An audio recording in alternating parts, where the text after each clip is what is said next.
ভাবুন তো, পৃথিবীর বুকে এমন এক ঘর আছে যার দিকে ফিরে বিশ্বের কোটি কোটি মানুষ প্রতিদিন মাথা নত করে। রহস্যময় কালো চাদরে ঢাকা এই ঘরটি হল ইসলামের ঐক্যের প্রতীক এবং পৃথিবীর সবচেয়ে পবিত্র স্থান। কিন্তু আমাদের মনে প্রায়ই প্রশ্ন জাগে, এই কাবা ঘরের ভেতরে আসলে কি আছে? আজ আমরা জানব সেই রহস্যের কথা। কাবা ঘরের ইতিহাস মানব ইতিহাসের মতোই প্রাচীন। এটি এক আল্লাহর ইবাদতের জন্য পৃথিবীতে তৈরি করা প্রথম ঘর। বছরের পর বছর ধরে এটি বিভিন্ন প্রাকৃতিক দুর্যোগে ক্ষতিগ্রস্ত হয়েছে এবং বহুবার এর পুনর্নির্মাণ করা হয়েছে, কিন্তু এর মূল ভিত্তি এবং উদ্দেশ্য আজও একই রয়ে গেছে। বাইরে থেকে আমরা যে কালো গিলাফটি দেখি তাকে বলা হয় কিসওয়া।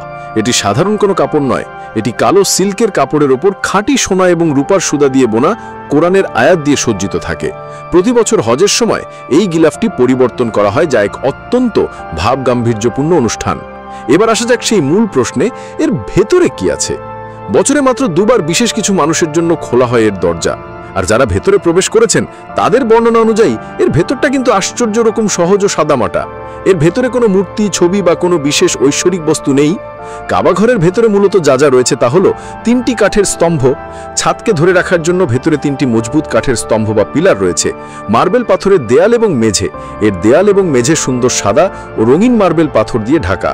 কিছু ঝুলান্ত বাতি, ছাদ থেকে কিছু পুরনো নকশার সুন্দর বাতি বা লণ্ঠন ঝোলানো আছে, যা আগেকার দিনে আলোর জন্য ব্যবহৃত হতো।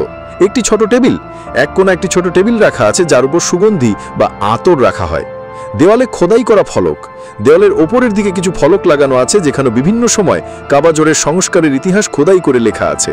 এর এই শূন্যতাই এর সবচেয়ে বড় শক্তি এবং বার্তা। মুসলমানরা কাবা ঘরের পূজা করে না, বরং তারা সেই মহান আল্লাহর ইবাদত করে যিনি এই ঘরের মালিক। কাবা ঘরটি হলো কেবল একটি দিক নির্দেশনা বা কিবলা, যা বিশ্বের সকল মুসলমানকে এক কাতারে এক উম্মাহ হিসেবে মুত্তাহেদ করে। সুতরাং কাবা ঘরের আসল রহস্য এর ভেতরে থাকা কোনো বস্তুর মধ্যে নয়, এর রহস্য লুকিয়ে আছে এর ইতিহাসে, এর আধ্যাত্মিক শক্তিতে এবং কোটি কোটি মানুষের বিশ্বাস এবং ঐক্যের কেন্দ্রবিন্দু হিসেবে এর ভূমিকাতে।